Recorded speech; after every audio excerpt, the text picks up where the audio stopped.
Hey music fans, as a roadie I had this great opportunity to tour with all these bands. I wrote a book about my experiences on the road and it was the #1 new release on Amazon and Bios and it's now sold millions of copies on Kindle. I'm Joel Roadie and this is my podcast, Party Like a Rock Star.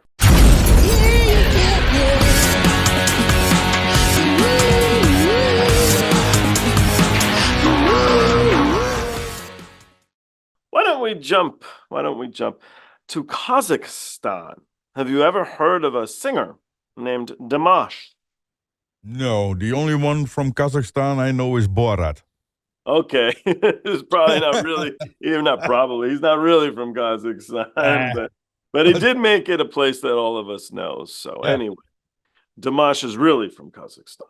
Okay. This is my next episode of Road Dogs and Rock Gods. I introduce you to Willem, Wibo, we call him Wibo, Booltink. He is a backline tech, a stage manager, and a production manager. He's worked with Kenny, Wayne, Shepherd, Beth Hart, Heinoos, Danny Bryant, the Steepwater Band, Waylon Band. Waylon is Dutch, if you guys are not familiar with him, really talented singer, and A Bowie Celebration. He's joining us today from the Netherlands. This podcast here we're doing is actually the very first event that they've done in their new studio. If you guys are in the Netherlands or the Netherlands area, you guys should check the place out. It's an amazing studio and book some time there or do an event there or whatever you want to do. Cool guy. I really hope you guys enjoy him. Also want to throw a shout out, a thank you for the people here at cornbreadhemp.com. They sent me some nice things. CBD gummies. We've got CBD balm. And we've got CBD lotion. All of it's grown in Kentucky with a lot of care. Really nice packaging. And it helps you with sleep and maybe chronic pain and stuff like that. So it's kind of neat where a lot of our medications are coming from these days. I like that it's all grown. So thank you very, very much, people here at cornbreadhemp.com. Let's jump into this and let's see what my friend Wibo has to say about your favorite band. So this is Dimash, and Dimash is from Kazakhstan. And I think the guy's an amazing singer. This is a track called SOS. It's arguably his most popular track. It's not the one I usually bring on. I like a different performance of the same song. But I'm doing this just to switch things up a little bit for the viewers. And a lot of people prefer this performance. So there you go. It's a little bit of background. But we can see what you think about Dimash's vocal abilities. Let's give it a go.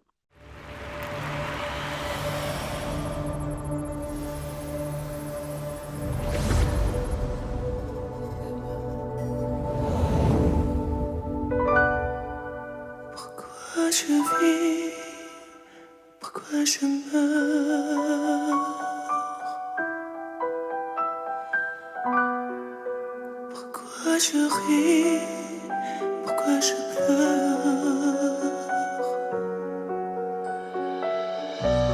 Voici le SOS d'un terrien en détresse. J'ai mouru cœur sur terre. Je me très beau sang. Je soldat de ma peau.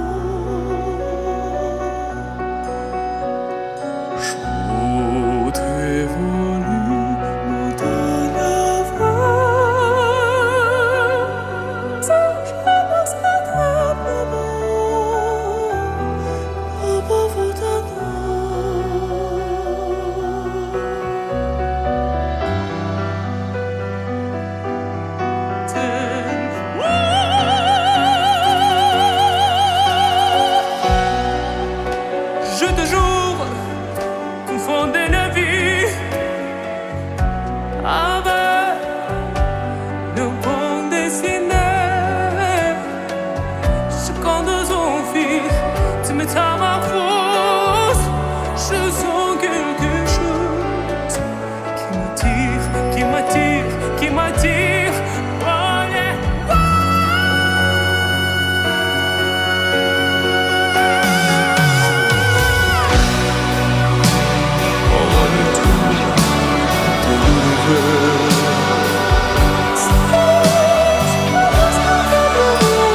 aurait suffi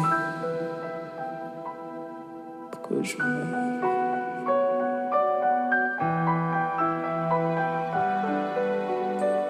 Pour que je rie, pour que je pleure.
What do we got to say about Dimash? It's like, damn, what a vocal range from low to really high. It's not my kind of music. I'm a real rock guy. But great singer. It even got one moment in the song that I got goosebumps. I think the first time when he went really low, that I did go, oh. You have to be a good singer to give me goosebumps. Yeah, man. I love his vocal ability. I also like his stage presence. Yeah. And his charm, right? He's charming. I don't know. Yeah, Eurovision was like 1 week ago? 2 weeks ago. And Is it already? It looked like it was already 2 weeks ago, but it looked like a candidate from Eurovision. Well, he did get his go off of not Eurovision, but various shows that pushed him. I don't know the names of the shows, but it's the same idea. They vote the best guy, and the judges are music knowledgeable people or whatever, and that's what got him on his Is that go. like Idols or The Voice Off? Stuff like that, yeah. I think it was an Asian competition somewhere in Asia, I think. But that's basically what got him going. And then, now he's very prolific. He has a lot of tracks in a lot of languages, and he's got a big following, and he's doing good, man. He's doing really well. He's cool. Good singer. Really and he's a good musician too, actually. A lot of these ones just have him singing, but he can do other things. He's a musician as well. So I try sometimes to select that stuff. Anyway, if you liked it, I know you're a rocker, but it is fun sometimes to switch it up a little and appreciate other styles of tunes. He does cover Queen, by the way, as well. So yeah, right? Yeah. So one question, just to make an effort to get to know you a little bit better. And I don't remember of when you came on, when I interviewed you, if I asked you this question or not. I may remember if you give the same answer. We'll see if it'll jog my memory. But the question came from my friend's daughter who was in 5th grade. And her little girlfriends, they collectively came up with the question. And they came to me and they said, you need to ask all your guests when they first felt famous. Now, I ask you the question, but bear in mind it's from a 5th grade girl. And so what would you say? It could be straight, where somebody gave you accolades and asked for an autograph, or it could be a path, something that made your career develop, something that made you feel good about what you do in the music industry. Well, I started as a backline technician and then mostly guitar taking. Mm-hmm. And I'm pretty proud of that. My name is in several records of Beth Hart, Danny Bryant, some artists where my name is in the booklet.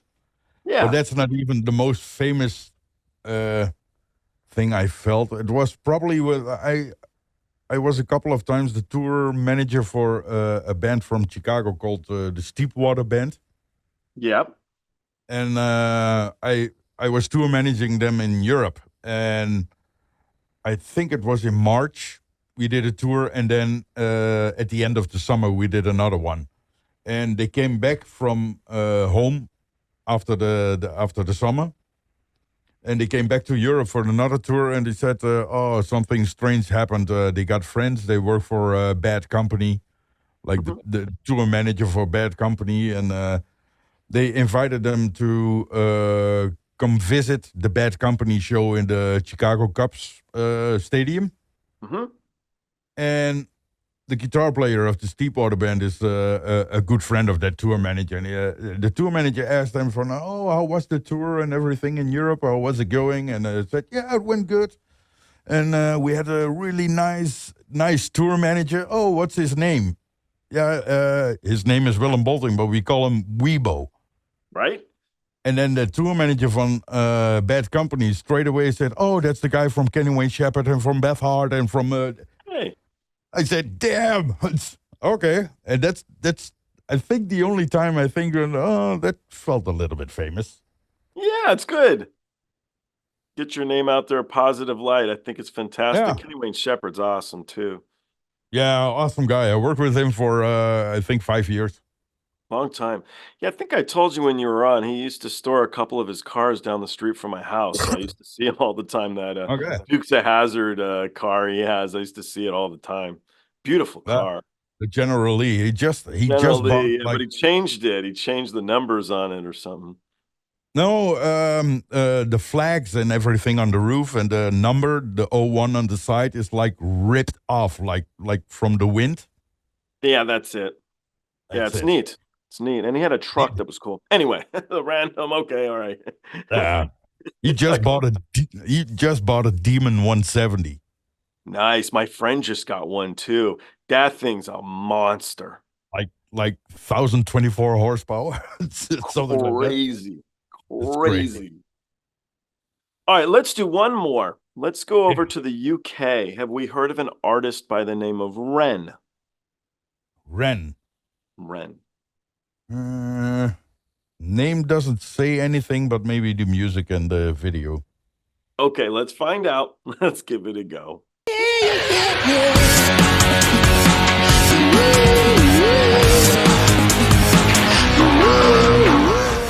Hey, the podcast is over. What are you still doing here? Well, while you're here, like and subscribe. Thanks.